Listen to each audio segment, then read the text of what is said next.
Today you are in for an absolutely wonderful treat. As I mentioned earlier, I've gotten to know John through his advisory work with our early stage clients at MaRS.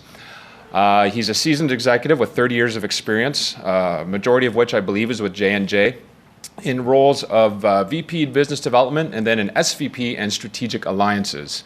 In addition to that, and just so I have the firm correct, Endo Pharmaceuticals, John was recognized as an absolute expert in developing strategies around strategic alliances. So his background is exceptionally relevant to this. I encourage you to inquire and make any questions rather that you may have to John, an exceptional speaker. And without any further ado, I'll turn it over to John. And I see a flip chart here, so it should be an inspiring hour and a half. John. Great, thank you. Right, thank you, Don. Well, appreciate it. Yeah, no, thank you. Thank you, everybody, for coming. I mean, such wonderful weather outside. This is really quite an impressive turnout. And I'd also like to thank CIBC as sponsoring this particular session. You know, before I get going, I sort of like to get a sense of where you're all coming from. And we're going to be talking today about how you get prepared for negotiations. So just by a show of hands, can you give me a sense of who here has been on a negotiation team before? Whether you're the leader or part of the group. Oh, this is good. Now, who's actually been a leader of a negotiation before? Okay, great. Well, you know what we're going to spend some time today talking about then is the importance of how you prepare for negotiations. And I'm going to color and my remarks and use examples primarily related to licensing negotiations in the healthcare space.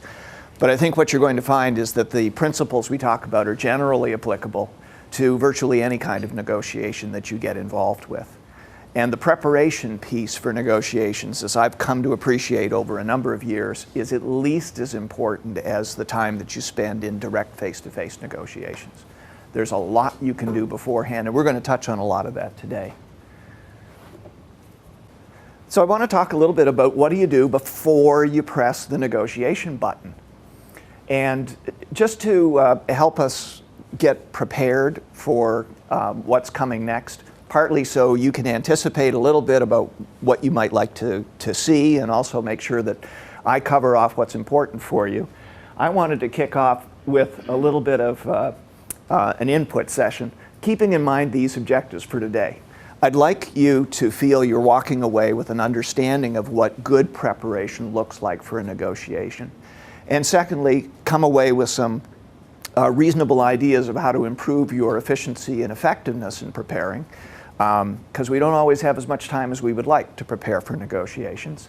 And at the end, I will touch on what you need to do when you have an emergency situation, in that, you know, you find that you're going to be in a negotiation tomorrow and you just don't have time to do everything. Where do you want to focus? And lastly, I wanted to identify some resources for you for additional information, things that I've found useful over the years in helping align my thinking and improve my efficiency and effectiveness.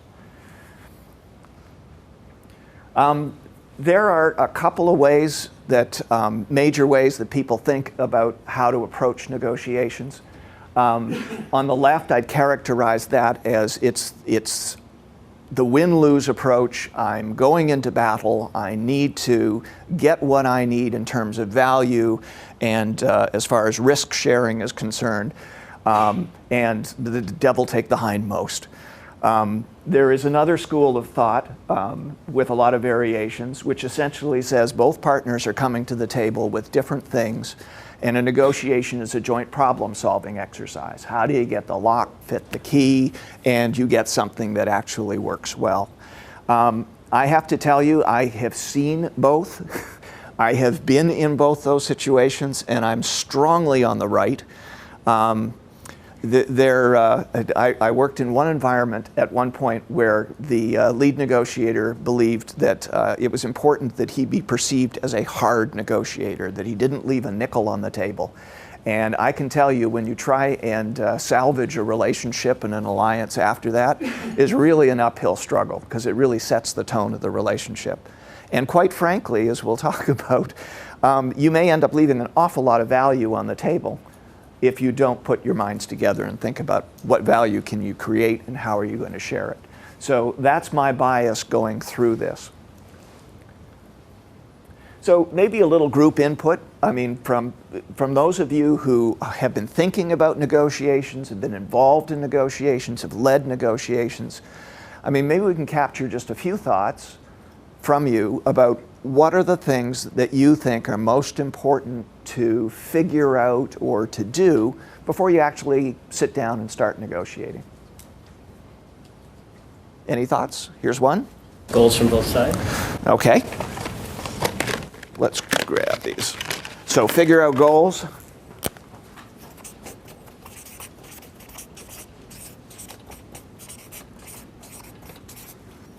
Another? Understanding your partner, their needs and wants. Yep. Understanding partners' needs.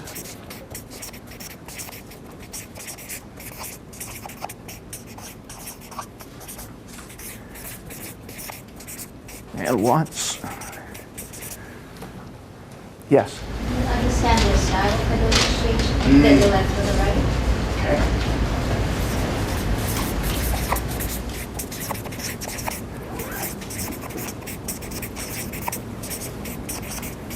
Okay. Other thoughts?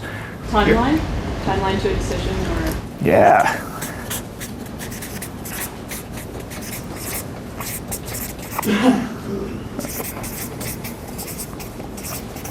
Okay, another one. And it's clearly value add. Value add, what you bring to the table. Yes, okay. Your value added. Good. Okay, and theirs.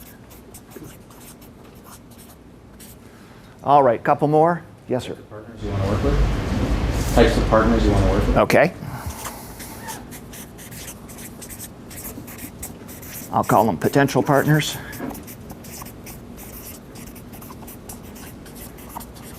And one more. It's important to understand the alternatives both you and your partner have if you don't reach an agreement. We're going to spend a lot of time on that. That's a good one.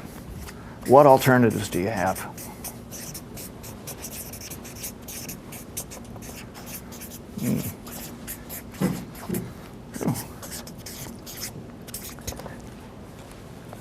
There's a few key elements we're going to talk about today, and that's an absolutely critical one. A number of these are all going to be blended into the preparation that we can do for this. Now, I should also set some guidelines here. I love interactive presentations, so if there's anything that is unclear to you or you have a point that you'd like to add or clarify, feel free to just jump right in. Does that work? Yes. Okay. So I've got 4 major sections I want to talk about today. The first is around due diligence. What kind of things can you do to investigate your partner and understand where they might be coming from? Second, and this is a big section, is preparing your negotiation playbook.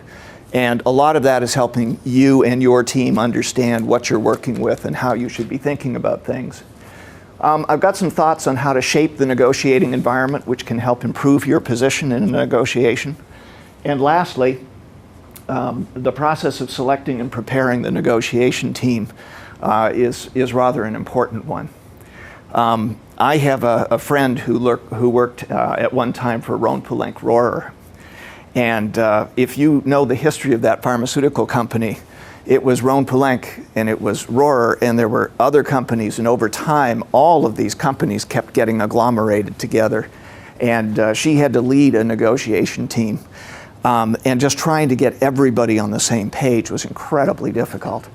And she said, it's bad enough when someone on your negotiating team puts a proposal on the table that none of you have discussed before. She said, but it's worse when the rest of the team gasps. So those kinds of things can be important, and it's a small detail you may think, but it can be a rather important one as we go through. So in terms of due diligence, there is an amazing amount that you can figure out before you sit down at the table.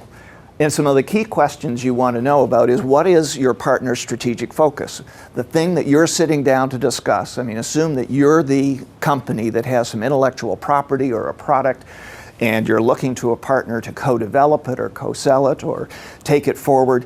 you want to know that they think that this is important to them. It's just not a backwater in their thinking. So you want to know what their focus is and how you fit.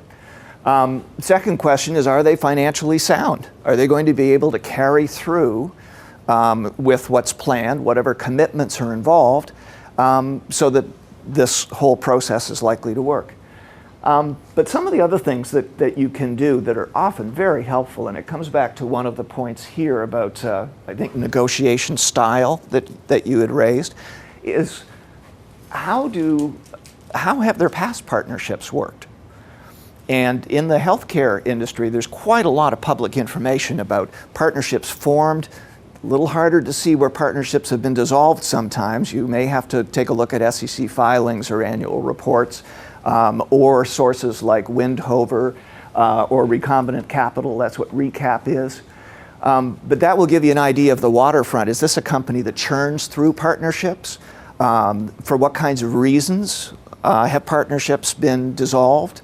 And the personal networking piece is phenomenally useful. I think one of the best tools for negotiators that's come out in recent years is LinkedIn.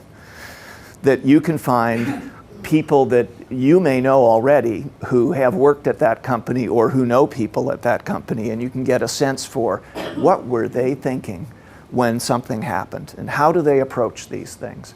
And this process helps you identify issues. It's almost never a knockout in terms of saying, well, I'd never deal with these people.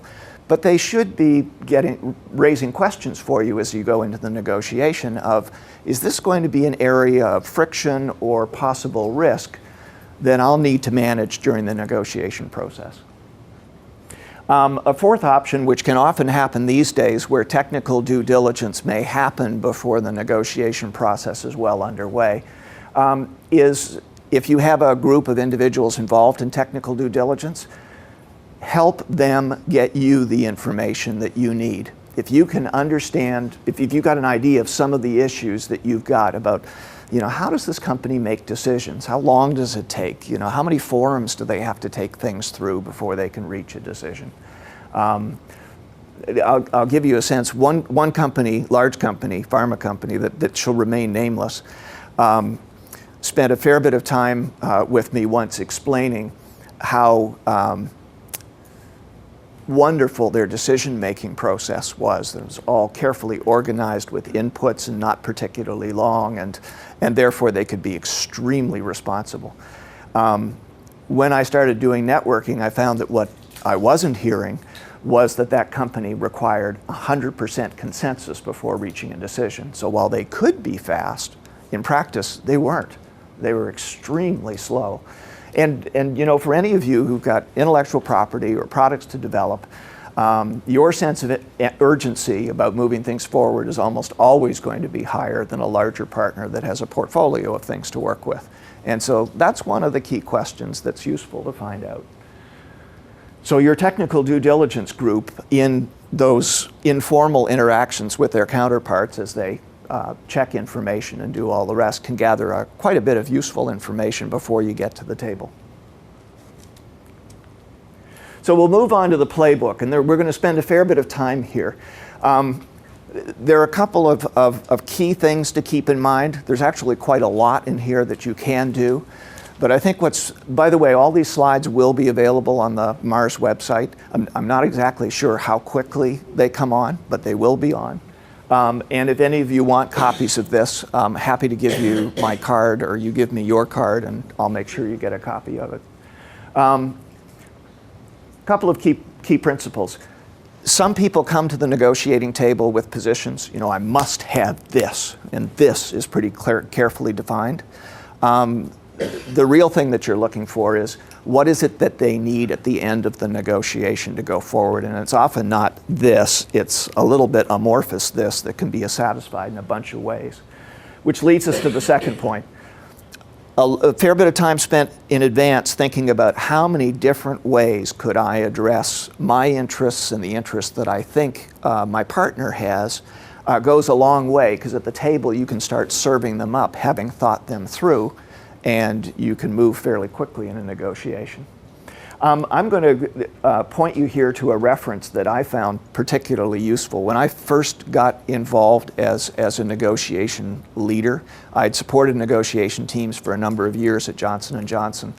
But as I moved into the negotiation leader role, one of the best negotiators at J&J sort of sat me down and he said, "This is one thing you have to read." He said, this book, which comes out of the Harvard Business Negotiation Program, is a classic examination of a joint problem-solving approach to negotiations. And I found it extremely useful as I've worked through a lot of different kinds of negotiations, including where the other side was rather difficult to deal with.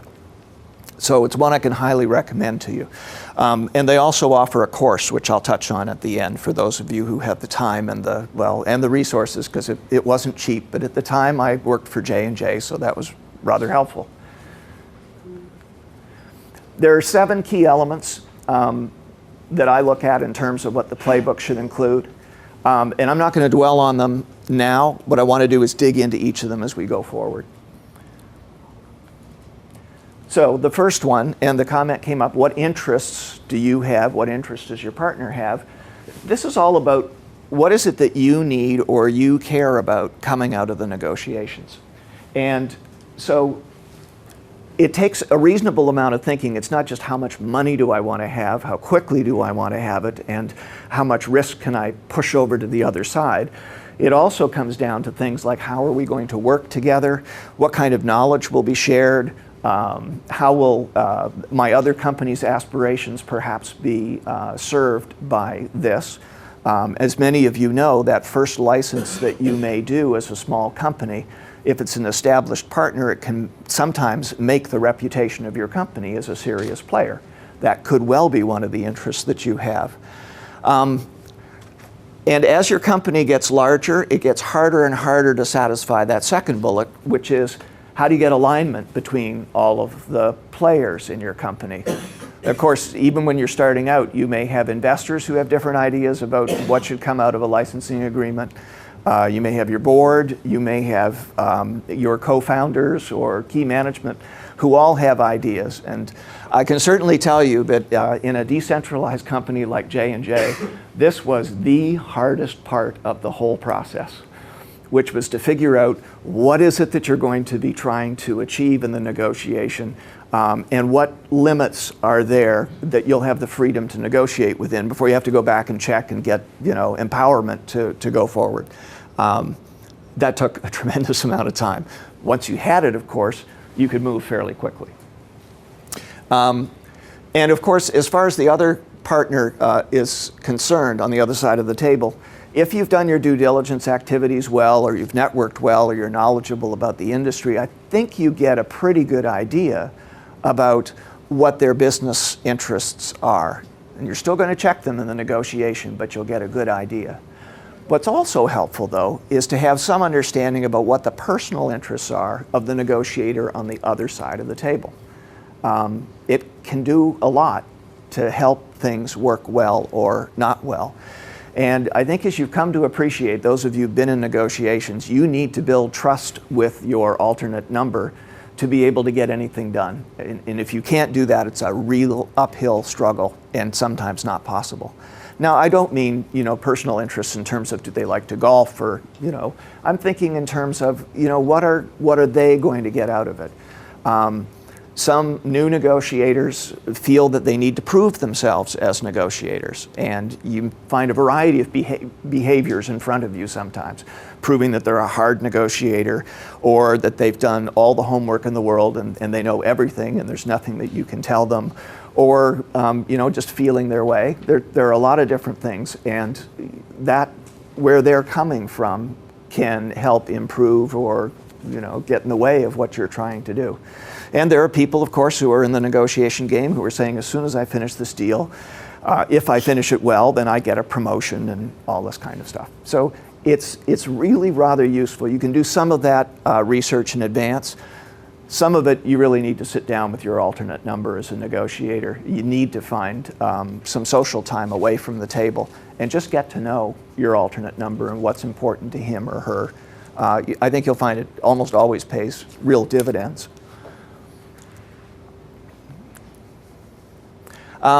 Here's one of the constructs that I find quite useful when working through this, and it plays out when you finally put your partnership together as well. The axis to the left here is, if this deal is done, what's the strategic importance to your company, and high and low? And on the bottom, what's the strategic importance to your potential partner? And so the red boxes are where you get into trouble. So for example, if the strategic importance to you is high, but your partner really doesn't care much about it, you have the potential of being in the role of the enthusiast. You're saying, oh, we could do all of this kind of, and your partner is saying, just go away, this is really not that important. We'll discuss it at our next quarterly meeting, which is like 2 months and 3 weeks away. And on the other side, what can happen is where it's really important to your partner, and your partner is a bigger company than you are, and it's really not that important to you, your partner may end up being a bully in all of this. And that's not a very pleasant relationship to be in. What can happen in the other boxes, though, is, for example, it's really not of high strategic importance to either of your companies, and that has implications for how you structure the governance and set up the requirements for how your companies will work together, to what extent your senior executives are involved and form a relationship around this. May well be low when it's just what we call a simple pairing kind of alliance. But where it's strategically important to both of you, then it gives rise to a certain number of other kinds of behaviors. And this kind of mapping is helpful to understand where you are in the negotiation process, where your partner's coming from and where you're coming from. So, fairly useful construct. Moving on to the second point around options. This is, I think almost all of you have probably heard before of, when you approach a negotiation, you have some idea of how big the pie is to be divided. You have a product, you have a view of how it might be commercialized, it has a certain value, and so you're going to split it all up. One of the really interesting things about negotiations is if you can find ways that the pie gets bigger. So it may not be just the traditional things of, oh, we could serve additional audiences, or we could figure out how to partner in other contexts so that it has a larger application. It could also be that because of the assets and skills that your partner has and that you have, you could create additional value that could then be shared. Your partner may have things that you thought you had to do, and if you can figure out a way that they can do it for you at lower cost, the value of the whole deal goes up. Those kinds of things. So those are good options to have. Secondly, you may also find that the way you've thought about how the deal could work might not fit with how the partner has allocated their assets across projects. And so thinking ahead of time, saying, well, if I was expecting them to do the medical affairs work, for example, to support this product going forward, and they say they can't, what other sorts of things could we do? I mean, other than just not doing the deal, how else could we satisfy that particular objective? So as you think about it in advance, you'll probably figure out some of the areas where they're likely to be sensitive, and that's where you'd focus your attention around options. Some will always come up at the table, but again, the more you can figure out beforehand, the faster you can move things along. We talked about alternatives. The suggestion here was, what alternatives do you have? This is an absolutely critical concept. This is probably the most important thing that you can figure out before you sit down at the table. So think of it as an example in the context of, I have a meeting to go to, and I want to use the time to prepare for the meeting. So my alternatives could be, I'll fly, I'll take the train, or I'll take the bus. But when you think a little bit deeper, and we all do this, you have other alternatives too. I could telephone in. I could ask that the meeting date be changed so that I could spend all my time doing the work that I need to do now. Or I could just call off the meeting and say, look, I really don't think we need to have this meeting because the issues are so clear. And this is really the thinking process that you go through when you develop a what we call a BATNA. Who has heard of BATNAs before? Oh, what a well-educated group. This is really good. So this is the best alternative to a negotiated agreement. And you don't want to be at the table negotiating and have no idea what your alternative is. This is a recipe for disaster. It will become clear in the discussion that you don't have an alternative. If there is a good negotiator on the other side, he or she will figure this out. Because part of the negotiation is to communicate your BATNA so that the other side has some sense of where you're coming from and what your alternatives are. And I mean, clearly, one of the good ones is other potential partners that you could negotiate a deal with. Another common one is that should you have a credible position, that you have the finances and you have the skill sets, that you could continue to independently develop the asset, and then at some later date when it's worth a lot more than what they'd have to pay right now, then you would perhaps look at partnering or perhaps take it to the market yourself. Other things, you could be considering merger or partnership activities, which essentially would take the asset off the table and never available to that potential partner again. It might work for you. And you may find that there's some other creative options that you can put on the table. So I can't stress enough that this is a really, really important activity, because if you don't have a BATNA, you have no idea at what point you walk away from the negotiation, that it doesn't do anything for you. And it does happen that sometimes you don't have an alternative. That's a really painful situation to be in. So it's worth a lot of thought to figure out, if this deal just doesn't feel right, what's my alternative? Sometimes you find as you investigate the alternative starts to look really good. And you say, well, why didn't I think of that before? Why did I just assume that I had to go find a partner? I could do this myself, for example. Third point here is legitimacy. You know, a large part of the process of negotiation is not just working through the issues at the table, but it's also helping prepare your partner to go back to his or her management and help them understand why it's a good deal for them to accept your point of view. And as you think about the things that you want, I was having a discussion with Eugene here just a moment ago, who's just getting started on a negotiation. And he's looking at, well, what benchmarks are out there? And so what's fair? If they're going to make an offer to me, what is going to be a fair offer? And so some of the things that you'd be looking at would be industry benchmarks. Have there been precedents in a particular space?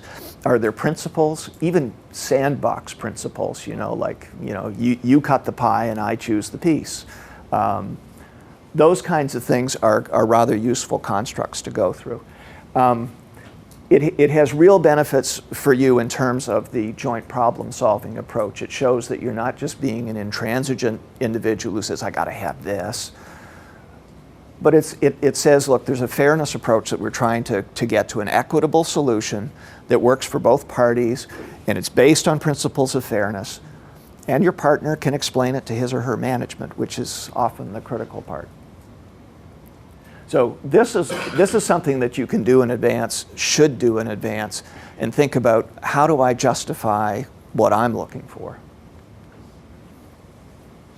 There are a number of other elements in this. Communication.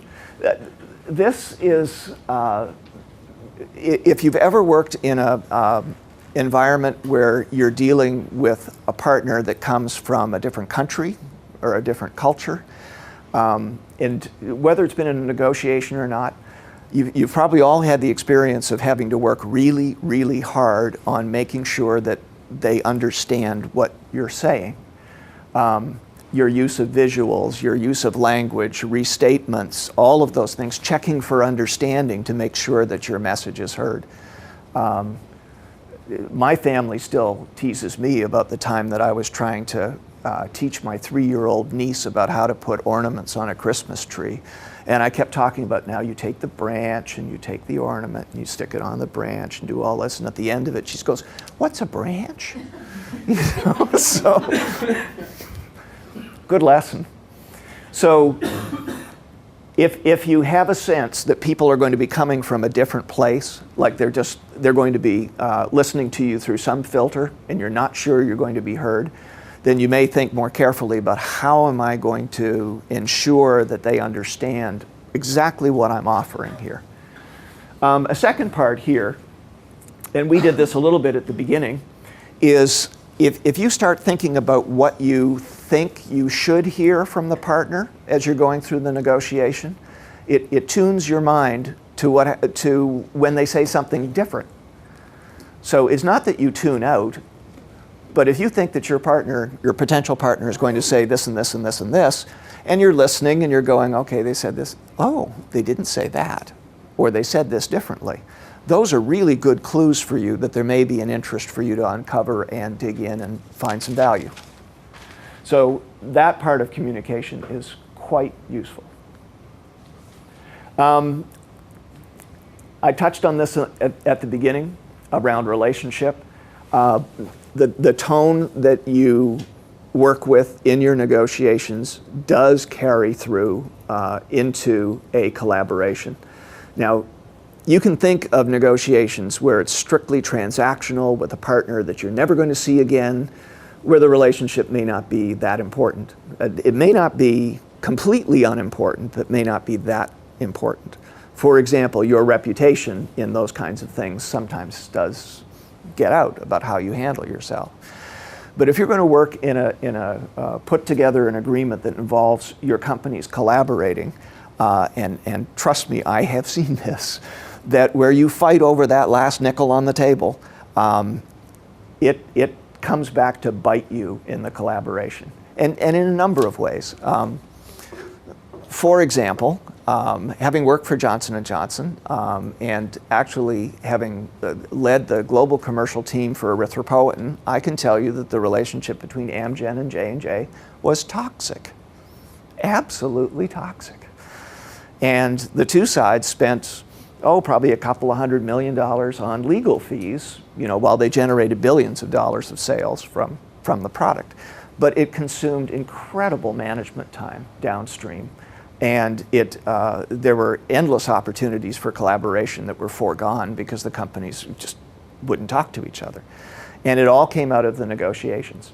And there was fault on both sides, but by the time the deal was signed, Amgen had no BATNA, and J&J knew it. And so the deal that was done was not particularly favorable to Amgen, but their alternative was going out of business. So they felt very bad about the whole situation, and they spent the next 15 years, well, probably still are because they're still in partnership, working out that issue. So part of what I'm trying to get across here with the example is if you approach the negotiations in a joint problem-solving kind of way, and I don't mean that you make concessions as you go along just to make the other side happy. What I'm talking about is that you actually make sure that you're defining the problem and get your thinking involved in this, and don't get confrontational about all of this. It is a really good start for a collaboration going downstream. As far as commitment is concerned, if any of you have worked with, who's an attorney in the room? Excellent, okay. Attorneys' roles in the negotiation, among them, is to help you as a business person understand what are the risks inherent in doing the kind of deal that you're doing. And a good attorney will identify those risks and will suggest ways in which they can be managed or mitigated or otherwise taken away. But a good attorney will never run out of risks. And, oh, you've been there.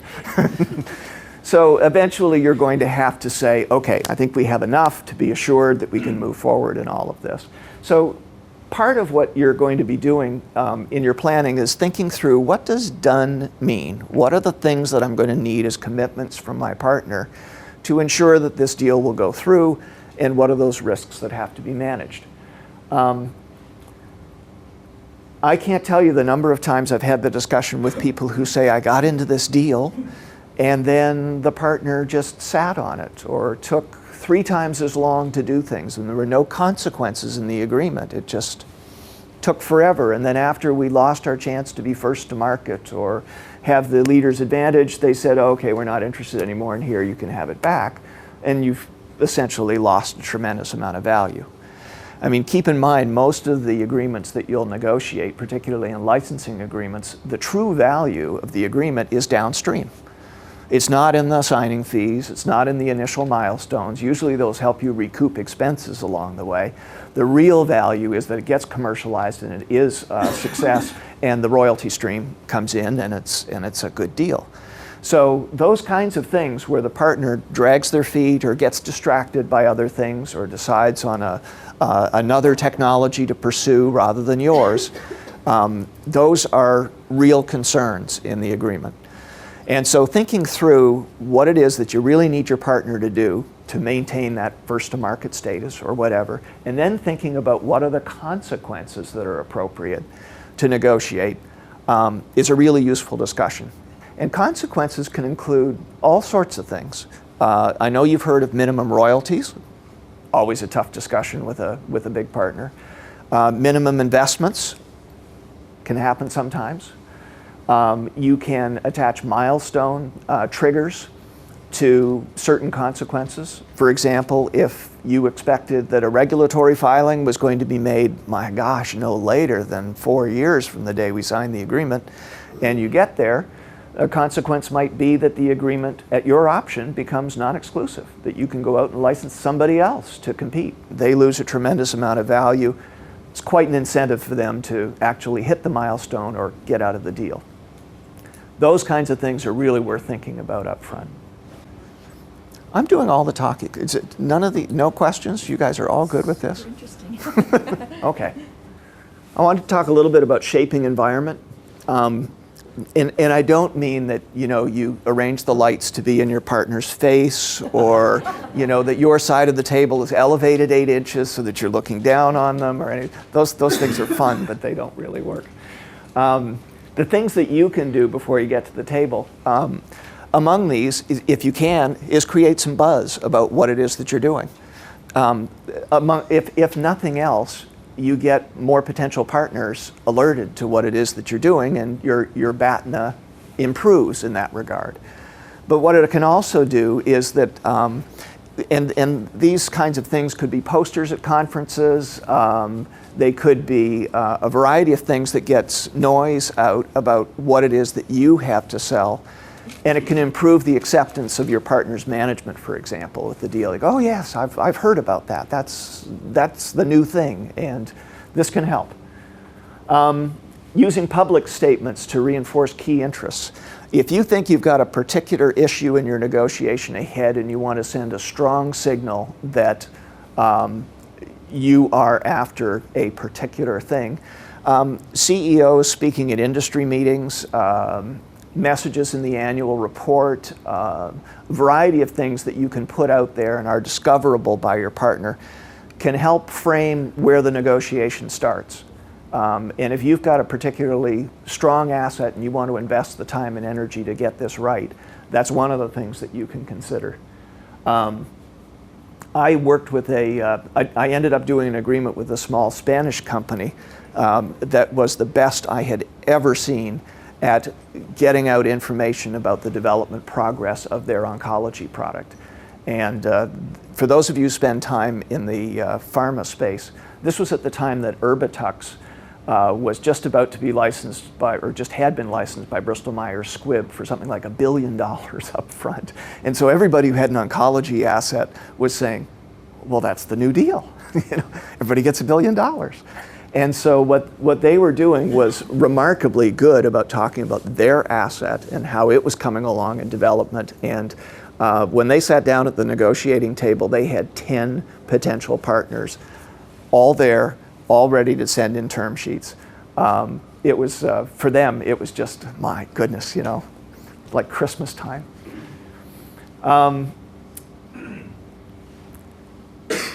The third point here, I think most of you can understand that if you don't have a technical champion or a business champion with your potential partner for the deal you're trying to negotiate, it's going to be really hard sometimes to get that deal done.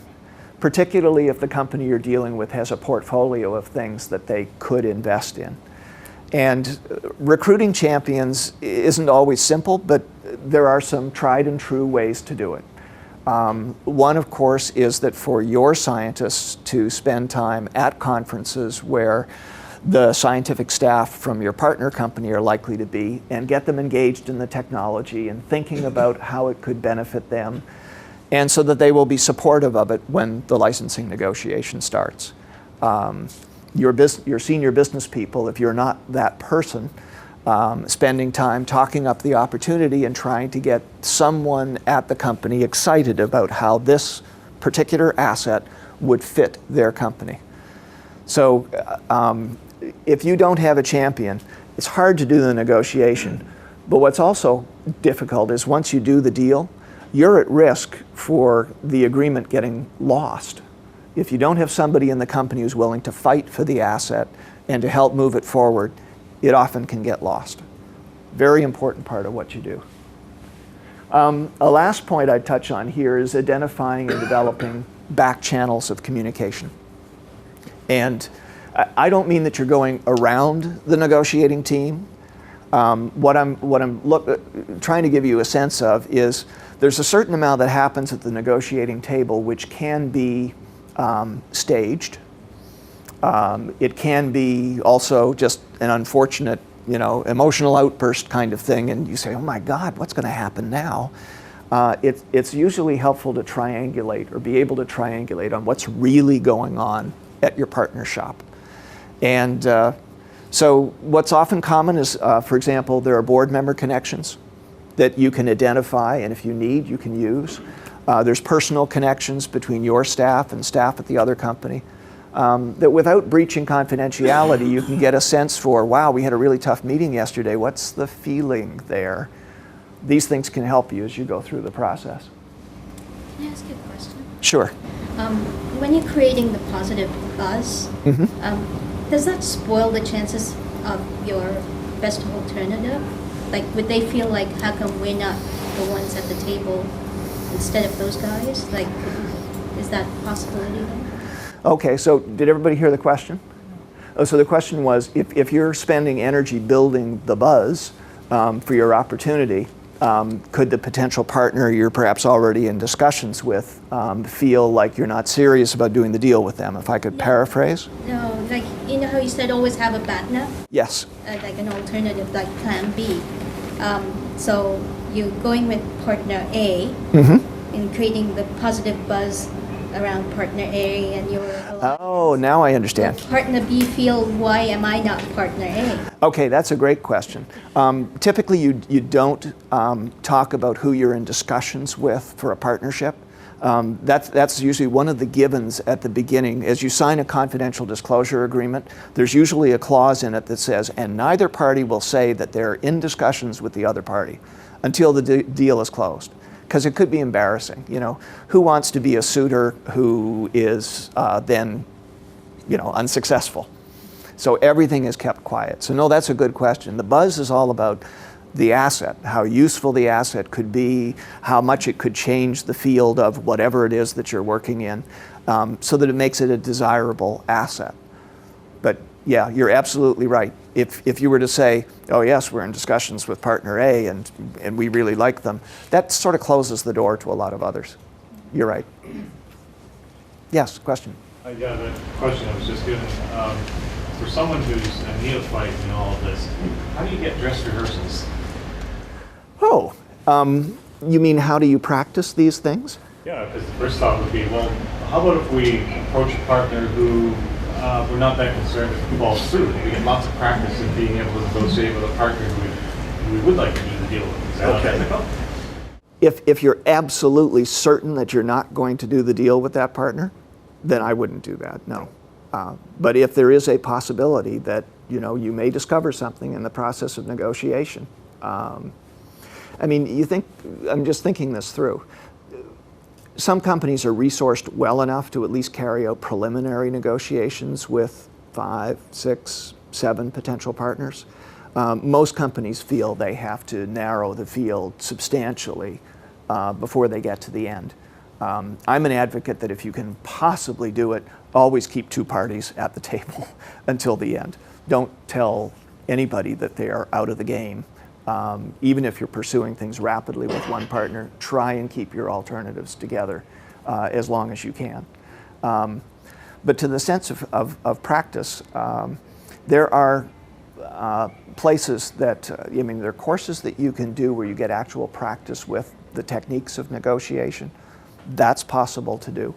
But I think your ethical sense is pretty good there. If you know you're not going to do a deal at all with them, it's really not appropriate to put them through the excitement and energy and effort and then say, thank you for, you know, training our group.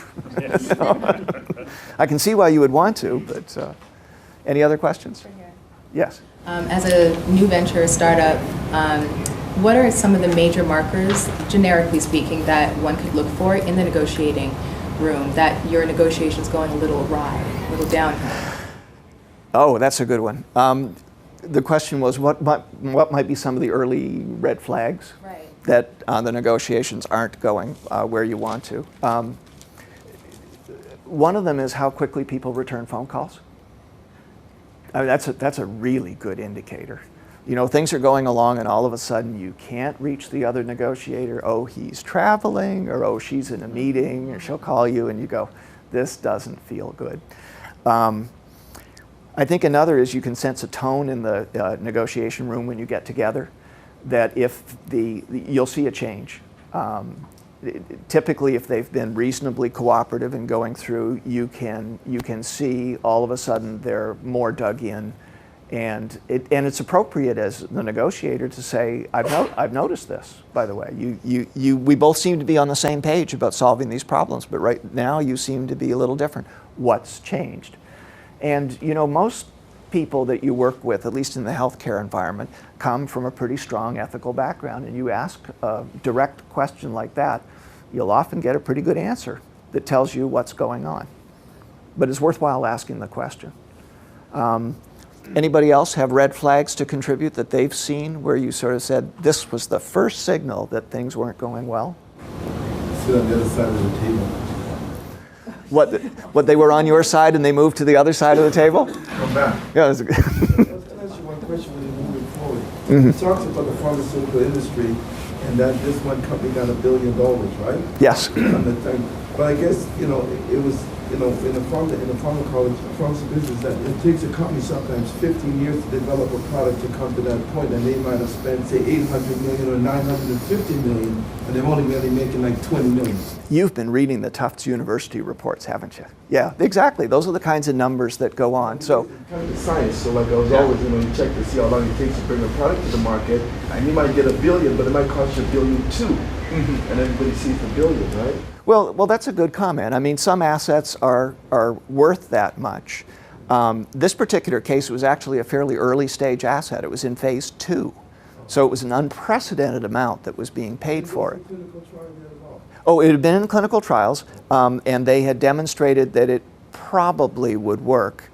And Bristol-Myers, and this comes to the point, Eugene, that you and I were discussing beforehand, you can do a variety of ways to value it, but the point was it was of more value to Bristol-Myers Squibb than it was to anybody else, because they had this whole inventory of oncology products, and they believed that if they licensed in this new one, they could extend the patent life and usefulness of everything that they had in their portfolio, which made it worth, they said, because they paid it, made it worth more than $1 billion to them to have that asset. And nobody else would have had that value. They would have said, well, I can sell this for so much and it will generate this much revenue on its own. So that's what it's worth. Yeah.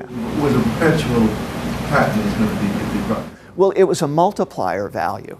That was, I mean, that's the sweetest kind of valuation that you can find, that this is a component which generates a huge amount of incremental value.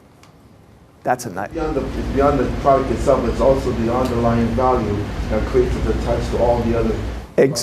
That's exactly right. Yeah, makes a huge difference. That's what Eugene wants to find for his product. Yes. Sorry. I noticed you suggested CIBC paid for some demonstration of some project you can stage gate earlier on. If they're willing to pay, they're serious. They can get it for budgeting. Yeah, that's a great question. See if they're willing to invest a little time, energy, resources to move things forward, or if they're just saying, yeah, let's just play. Option, they can wait you up for a while while they negotiate this. Yeah. There's the other one that I found too is when typically the potential partners are not in the same space. So there's this discussion about who's going to fly to whom to have the meeting. Is when they stop being willing to fly to you. There's a sign. Or if management changes. Oh, well, the question here was, well, what happens if management changes? That's absolutely, you recheck in with your counterpart and say, great news, fantastic, congratulations. What does this mean? Or you just did a deal with another partner for a product that sort of looks competitive. What does this mean? Yes, we're still interested in you. So let's talk a little bit about selecting and preparing the negotiation team. One of the early things that's helpful to understand is who will be the negotiator on the other side. Because as you do your due diligence, you can get some sense of how they negotiate, to your question of style, and also helps you sort of understand where may they be coming from, what's their position in the organization, who are they likely to have direct connections with and be able to influence. Second one is you need to designate your negotiation leader. And I put them in that order specifically because you don't want to be in a situation at the negotiation table where you have much more decision-making authority on your side than they do on their side. This is a classic one where you find as a junior level negotiator, you are actually dealing with the CEO of the other company who really doesn't have a lot of people to answer to, and you know that he has the board in his pocket. As a junior negotiator, that actually puts you in a very strong position to exact concessions that the other party can never walk away from. And so I suggest that finding out who the negotiation leader is for the potential partner has a direct bearing upon who you're going to designate as yours. Now that said, the other thing you always want to make sure about is that you make clear to the other party that as a negotiator, you always have people to answer to. You have your board, you have your co-founders perhaps, you have your management team, you have shareholders that you need to look out for. So all of those things should give you enough wiggle room to say, on the face of this, while I can't commit to it today, I think that it all looks good, and you can think about it if it's not clear for you. Defining roles of the other team members. The example I gave you of my friend from Rhone-Poulenc-Rohrer, it should be just the team leader, the negotiation leader, who is putting firm proposals and concessions on the table. It shouldn't be the rest of the team unless you have all worked it out in advance. It becomes chaos when the other side doesn't know who am I negotiating with, or they'll make it chaos for you and say, that was a great idea, I really like that, thank you for conceding that. No, that's not what we were talking about. Working with the team to understand how your playbook looks is helpful. Now, I don't know if I'm confusing any of you about who the negotiation team is.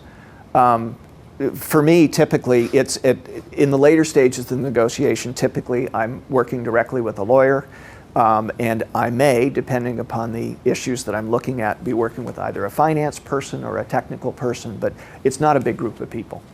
In fact, less is more, typically, as you work through these things. You may bring in people to address specific issues and talk them through, but your core negotiation team typically is a lead negotiator and an attorney, and there may be some other specific discipline that you need to have there. But those core members should know what the playbook looks like and where you're trying to go.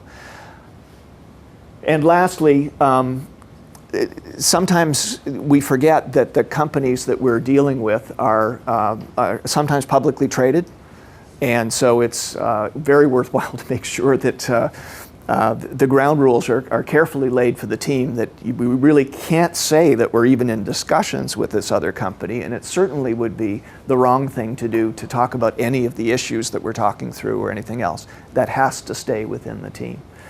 But there's another aspect to it too, particularly if your company is a reasonable size, and that is that a lot of people get interested in the progress of negotiations. And it's a favorite grapevine topic. Oh, I hear you're talking to so-and-so about this. And you don't want to feed the grapevine with stuff that people speculate on. And so coming back from a negotiation meeting and having one of your team members saying, oh, we had a really rough session and we couldn't really get around this issue and here's what they wanted and aren't they terrible people? And you'd be amazed at what the grapevine can do with that. And that will hurt you in terms of getting your company to feel good about moving forward with the negotiation. So it's a really good conversation to have with your team. So there's a fair amount of time we've spent on the 7 key elements of how you do thoroughly prepare for these. A question? Yeah, you talked about when you're preparing the alternatives to a deal. What about, again, in licensing, what about alternatives to currency? Because ultimately you're talking about a price. So whether it's actual dollars transferring or services being exchanged, what are some examples you can give on what you should prepare or the alternatives for the actual currency of the transaction? Oh, okay. So the question was around how should you approach the currency of the transaction, about what kinds of value will be exchanged as part of the deal. I think it comes back to what your interests are. If it turns out that what you really, really need is, I don't know, lab space and a couple of headcount who are dedicated to a particular activity, that might be part of the currency of the deal. And so you may build it in and say, you, Company A, who's going to be my partner, will fund 2 FTEs who will be dedicated 100% of their time to working on new formulations for this particular asset for 3 years. And if that's signed off, that's part of the currency, and you'll work in ways that you can audit that to make sure that it's actually happening. Things like getting reports, necessary, an actual right of audit. You can go and check their HR status and go in and make sure they're doing what they're supposed to do. So not everything has to be reduced to dollars to split, if that's where you were going, to say that, well, you're contributing $100,000, but you're contributing 3 FTEs. What's that worth? You'll discuss all that at the negotiating table, but I'll bet you at the end, your interest is that you get the right kind of people for the right amount of time with the right skill level doing the activity, and that's good. And who knows, they may be underutilized at your partner company, so that's a win for them too. I'm not sure if I really got to where you wanted to go with that question. Because at the end you're negotiating up the price, and what I'm saying is, there's different things you can trade off. So how much, or what are some suggestions you could give for what that, whether it's a dollar price or in licensing, here are some typical things that you consider in addition, or in alternatives to dollars changing hands. So, for example, FTE lab space, deferring payments, different. I'm just wondering if you have any other. Rights of first refusal for fruits of the trees. Okay, how I look at it is there's really 3 things that you typically really fight over in the agreement, and dollars are not typically the top. Mostly it's around risk. Who's going to carry the risk going forward? And that means who's going to have to invest money before you know if there's going to be a return. Another one is control.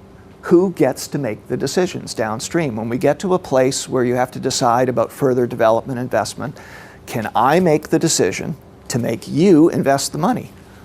That's almost never happens, but that would be, if you're the licensor, you'd say, well, that's what I want. I want to be able to direct how quickly and where the development program is going to go. So you fight over those kinds of things. So any negotiation has got this package of things that you're trying to work with.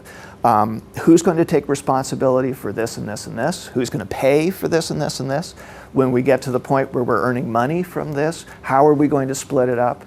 And over what time frame? Is it front-end loaded? Is it back-end loaded? There's a whole bunch of levers that you can move around. That's what I really like about the negotiation process. There's a lot of things that you can play with to come out with an equitable deal for both parties. Does that get more to your question? Great. Yes? Typically, how much does a lawyer get on the overall cost, the overall price of the deal? What percentage? Legal and accounting. Like legal's one part and accounting another part. Okay, well, two-part answer here. First, attorneys typically, I'm sure there's exceptions, but typically aren't paid as a portion of the deal. Attorneys are one of the groups that get their money up front. I'm not saying the percentage after the deal is closed, but if the deal is going to be $1 million, what's usually be the rule of thumb or any indicative number that you used in order to say to cover legals? Oh, okay. Well, one thing I can say is it's usually got nothing to do with the value of the deal. It has everything to do with the complexity of the deal. I mean, that's what you'll end up paying an attorney. And then my backup is I've almost always worked with in-house attorneys, so I have no idea what they cost. I just know when I have 3 of them on my side, it's too many. I have been there. When you do multinational deals, I have had a patent attorney and a contractual attorney from North America and a contractual attorney from Europe sitting at the table with me in one negotiation. We're doing like small deals, we're doing, like if you're doing, people in this room might be doing, $10 to $5 million deals, right? Yes. And you don't have, you want to see how much you're going to pay your lawyer. You need him badly, but the thing is that, how much can you keep an arm, like that? It's a great question, and I mean, I have to say, I really don't know what attorneys in this environment charge. I know that there are a number of qualified firms in the Toronto area who do healthcare deals on a regular basis, but I really don't know what their fee structure is. It is going to depend on how much you need them for, how complex is the deal. Do you need to take a look at the patent status of what you're buying, perhaps? Or do you need to do work in advance to make sure that you're free to operate, that you can actually sell this asset and people could commercialize it? Those kinds of things can be awfully expensive depending upon the field. The free due diligence and the free negotiated. Yeah, well, I mean, presumably if you're in a licensing deal and you're selling something with intellectual property associated with it, you've had a patent attorney who has provided an opinion to you of whether there's any other patents out there that you need to be worried about. But you can rest assured that your partner, if they're buying that intellectual property, they're going to check it out too. And as part of the negotiation, they should be telling you if they found anything that's an issue, because that will make your ability to charge for the asset less. Or they'll walk away, depending on what they found. But in any case, you should find out what they found out. All I can say to your question is it's worthwhile talking to a variety of attorneys, and you need to think about when you bring them into the process. So for example, if you feel particularly that your company has good experience working with negotiations, you might wait to bring in the attorney until after you've reached agreement on a term sheet, which at least spells out the major terms, and then engage an attorney to help draft the agreement. My bias is to get them involved a little bit earlier than that so that they understand the context of how you got to those terms. Question? I was just going to contribute. We found that we pay usually about $250 for a junior lawyer, up to $800 for a senior partner per hour. They bill in 6-minute increments, and but it's startups. They'll sometimes waive a lot of stuff just because they hope that you'll be successful and then get more business from you in the future. You should talk about lawyers? Yeah. Also, I found it helpful if you can clearly delineate what's a business decision versus a legal decision. So you don't need to have them involved in your business decisions, because the more you go back and forth, and in fact, sometimes I found that the lawyers not being at the business negotiation table is helpful for the two parties to negotiate the business, and then to have an email go out and say, this is what we've agreed to, now let's make it and put it into the legals. And both sides can then, but if they're involved in every aspect of it, there'll be a lot of back and forth. I support that. But the lawyer will tell you you pay for what you get. No, there's things that lawyers shouldn't, the business decisions have to be made by the management team. And then there's, putting it into a legal effect, as he said that you worry about the risks, and they identify the risk, and some things it's up, good lawyers will tell you, look, I think the top 10, these are the ones that you need to really be concerned about. Hopefully, even better is if we can get it down to 3. And they said, I wouldn't worry about these 3, these are remote. But it's really you have to assess what you can live with, or things become very, very drawn out in terms of, negotiations, and then the legal fees will start stacking. Yeah. I support that. I find that there's a fair bit of the negotiation process that if you have an attorney there, it will take far longer, and it sometimes gets in the way of the collaborative approach that you'd like to take. That's often not the orientation of the attorneys that you're working with. If they see their role as pointing out risks and undermining the other side's position, it's sort of tough to build a positive relationship along those lines. Yes? Speaking as the attorney in the room, if you can get them to educate you in an inexpensive kind of way, what would a deal like this look like?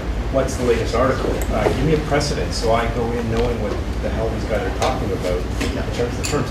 You don't need them to spend all the money to get you up to speed. You do need to understand the deal terms because they want to hear that you've actually structured the deal, and then they'll look out for your back. The next thing is use them as the foil. Well, I don't know. Legal didn't like that. It's really easy to go back and demonize the lawyers.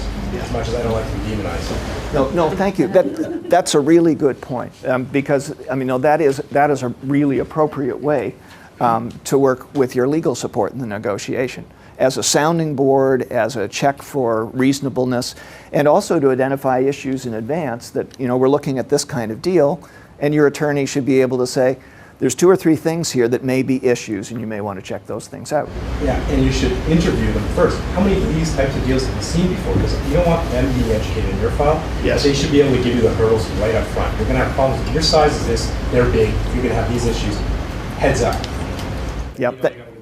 Thank you. No, that's a very good point. I called a lawyer and he said I can take on the job, but he's already had a whole bunch he had before.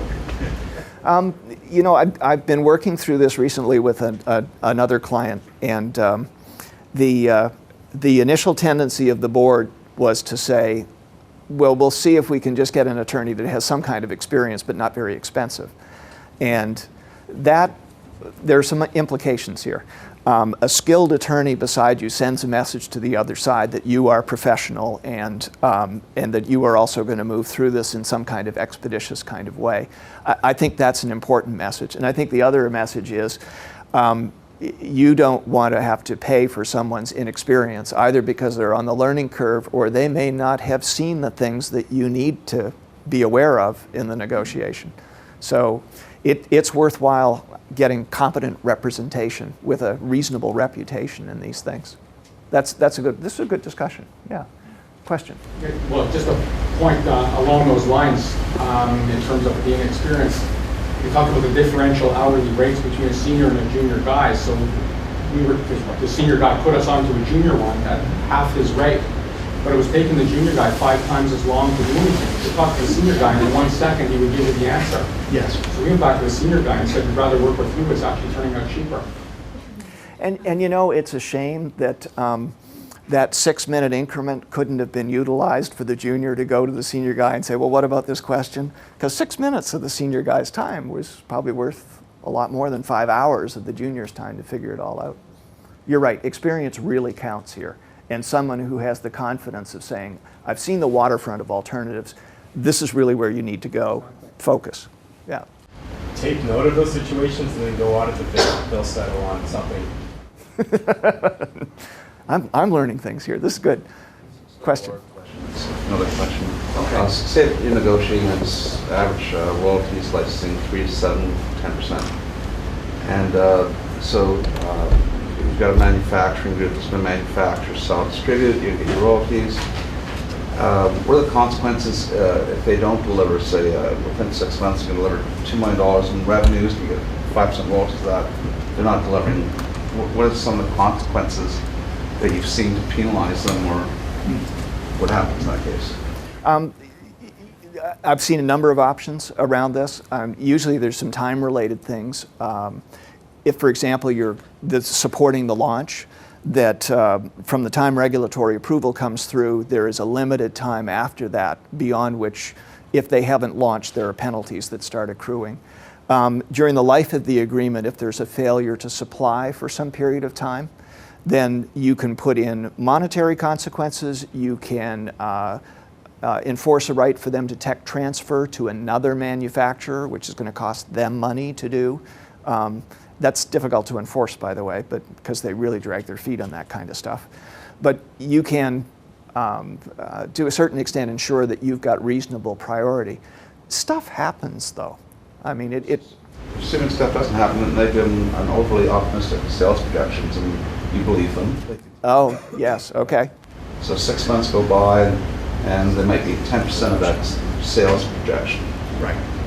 So you say, well, it's a startup, so you might say, okay, I'll give you another 6 months. Yeah. But again, if they're not hitting their mark, I guess the consequence of that you pull the license. There's all sorts of, I mean, here's where an attorney can jump in, but there's all sorts of remedies that are typically available to you. Usually in an agreement, you'll have some clause that says that the company will put some kind of commercially reasonable efforts to do what they're supposed to do. And that establishes a general benchmark of other companies in the same position with the same kinds of assets would have handled it in a certain way. And if they didn't meet that standard, and sometimes it's pretty egregious, then clearly they have broken a major term of the contract. And so you can be out of the agreement if that's what you want. But there's other terms that you can put in that essentially impose penalties for that kind of thing, especially if you think it's a real possibility. And if you really believe it's a possibility, you might start thinking about alternatives like if what they manufacture has a long shelf life, perhaps you want them to carry a certain amount of inventory and you want to track that they're still manufacturing the product so that you'll have time to move to another manufacturer without losing all your customers somewhere along the way. Just as examples. That's where you really want to creatively think about what are they likely to do. If they have a track record of doing this thing, you're going to want to be really sure that you've got their feet to the fire. Does that help? Okay. So to say with that, one of the benefits can be that those clauses that you can put into the contract will not matter to them if they can meet those objectives. So if they say we can do 10 million in sales and you're only doing 1, and you're worried about that, and you say, okay, well, there's a $2 million penalty if you don't hit 10 million, then they should be confident that they're going to be able to do it and not want to fight over that clause in the agreement. Yeah. Or you can put in minimums. Yeah, that's a really good point. So that's in the next best practices session about how to extract concessions, but that's a really important one. Why are you so concerned about the consequence if this is never going to happen? You've assured me that you have an earthquake-proof facility and your employees never quit and they're all 25, so they have a long time to go till they retire, all that kind of stuff. And you say, yeah. So you have no problem with the consequence. This is great. Yes? But some deals you go into, I think sometimes you plan for success, but you also plan for failure too, right? Yes, at the same time, without trying to be negative, but you wanted to, like best efforts. Because sometimes some deals are brought to the table, even though they're really well negotiated, a lot of money been spent, and the other side has developed something that's very, very good, but the timing, like material change can affect those things. So, you have to be able to, look at those things, because I tell people, plan for success or plan for failure, so at least they know going up, that they have a chance to be able to deal with both issues. Yeah, that's a very good point. And there are risks that one foresees or reasonably foresees that you may want to capture in the agreement. But the end of the agreement is one that is going to happen. It absolutely is going to happen. Every agreement ends eventually. Either you had success and the time frame of the agreement passes and you get out of it, or new technology appears, your product isn't competitive, your partner gets distracted with some other opportunity and just doesn't perform and you have to get out. So part of the agreement you negotiate, of course, is around the termination provisions. When does it trigger? Who's got the right to terminate? And what has to happen so that the value of the asset is preserved as much as possible so that you can take it forward? Yeah. You have to plan for that. That's true. And any good healthcare licensing agreement has a good termination provision as well as dispute resolution mechanisms so you can get through that stuff. Question? With all your experience, and what I've found in the last year talking to people, manufacturers, distributing under license? Is it, do you want global, do you want China, do you want North America? They won't give you upfront monies to have the rights for those countries, so they'll say, okay, we'll give you 5-10% royalties. And I'm saying, well, geez, you give them all the technology, and you're at their mercy, hoping that they'll sell and give you 10 cents back or 5 cents back on the dollar. Are you seeing a trend towards manufacturers giving upfront monies and then a royalty over and above? Are you seeing another trend where myself and companies that own the technology would say, look, these are your sales projections, these are the royalties, then we want the first quarter as an advance payment against royalties? Are you seeing anything like that happen? Well, you know, it's a good question, and I have to say that the manufacturing agreements that I've worked on have typically been part of a licensing agreement where those parties are working out rights. And so the value is usually transferred as part of the license as opposed to being specifically on manufacturing. Now that said, I've done some agreements with drug delivery companies where they will manufacture the technology going forward. And the more common practice that I've seen is if they have to buy new equipment or establish a new facility for your particular, line, they'll expect you to pay up front for the equipment or have some guarantee that the sunk investment they've put in capital cost will be recouped out of this. So that's, for many of them, that's their bottom line, that I won't put a penny towards the capital costs. That's all your responsibility. And once that's done, then I will get some return on my manufacturing. So I don't know if that applies, but as a contract manufacturer, that seems like a pretty reasonable position to say, if you want me to put in dedicated equipment for you or new equipment, then you should pay for it. Seems reasonable. Question? In terms of dispute resolution, which courts are used for cross-border issues, particularly if you're looking at Europe and Canada, for example? Well, I'm a big believer in using arbitration as a mechanism. And the venue that, if you're in North America and they're somewhere in Europe, usually London, England is the preferred place because it's equally inconvenient for both parties. And the language is English, so this is helpful. And it's expensive, so you have to spend very time there. Well, but less expensive for Canadians as the days go by. This is pretty good. And in North America, I think the rules of the American Arbitration Association are pretty generally accepted. But I don't like legal resolution of disputes because it is very expensive and it's typically not timely and it's very distracting for management. Not that arbitration isn't distracting, but it's not as distracting as a legal issue. And you can work in provisions in the agreement that after you've gone through the normal escalation, whatever steering committee or governance committee, if they can't resolve the issue, then it goes to a senior executive of both companies. And if they can't resolve it, then you can set a timeline and conditions for arbitration proceeding. And that's a really powerful tool to say that, for example, once the CEOs can't agree, that there will be an arbitration formed and they will sit and review within 3 months of that dispute and they will render their decision within 1 month after that, really puts a lot of energy into getting it resolved and getting it behind you. And if any of you are in collaborative development exercises, every day that you lose is really important here. Do you see more final binding arbitration decisions, or do you have appeal recourse? I look at arbitration as binding. Mediation, I think, is the alternative, and some people throw that in as a step. I don't have a lot of experience with mediation. I don't know if anyone else does and if they found it helpful. So that's expensive route to go, of course. The mediation, assign mutual agree to mediator, try and resolve it that way prior to going through the arbitration route, because that's much more time and costly. Yeah, I think the threat of going to arbitration is often a really good thing to help people understand what they normally would get to with the mediator.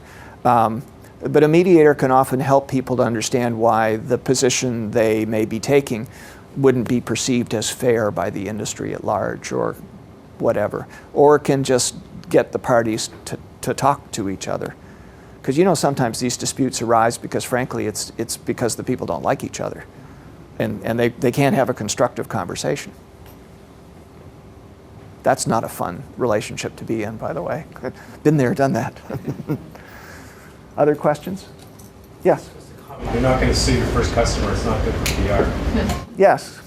Yes. Everyone heard that? No. After the first agreement that you've signed and the first customer you've got, you're not going to sue them because that's your whole track record. You don't want to do that. Okay. So what happens when you find yourself forced to have a negotiation? It's in your interest, all of these kinds of things, but you're just going to get into it. What do you focus on? I'd say these 4 things. Try and figuring out, make sure you understand what your interests are and anticipate the interests of the partner. Work out options, figure out your BATNA. You absolutely have to do that. And work up your arguments for why the things that you want are legitimate asks and fair and all of those things. If you have to focus, the rest of the things that I've talked about in a thorough preparation, you can pick up as you go along, but these are absolutely critical to have clear in your head when you sit down to a negotiation. You know, there is a tendency sometimes to say, not sure what we want, but the party has said, this other group has said that they want to make a proposal to us, and what's the harm in going to hear them out? If you really think that you're interested in this, there is some harm because they can frame the whole discussion and they can sometimes get concessions from you if you're not careful about saying, oh, well, that's not important to me, or before you've really thought it out. So I urge you at the very least to do this before you sit down at the table. Someone can send you a written proposal that you can think about, but I'd say I find I can get distracted by those just by thinking about, oh, this is what's on the table. So it affects my thinking about what I really want. It's sometimes good to do that on your own, with your own team, and try and figure it out. And then you can react to proposals as you go. Some resources to consider. There are 2 professional organizations. One is a global organization, but they have a very powerful North American chapter which offers a variety of courses on negotiation. Covers all fields. It's not just healthcare. So Licensing Executive Society. I have been a member of that. I found that a very useful organization when I was first getting involved. Their courses were good. The network was good. And the Canadian Healthcare Licensing Association is strictly focused on healthcare. Most of the pharmaceutical companies in Canada have their business development representatives who are part of that. And they have some useful programs and educational seminars and things that they do. So if that's a way that you want to explore, those are good things to pay attention to. As far as courses are concerned, I can personally recommend the Harvard program. It was very, very good. I found it extremely useful when I was first getting my head around how to frame negotiations and manage those. The last group here, I'm not that familiar with. I've heard, one of my colleagues had recommended it. They do run workshops in Canada. If any of you have any feedback on them, I'd certainly appreciate it. But I identified it as a resource that seems to follow the same kind of principles that the Harvard Business School program did.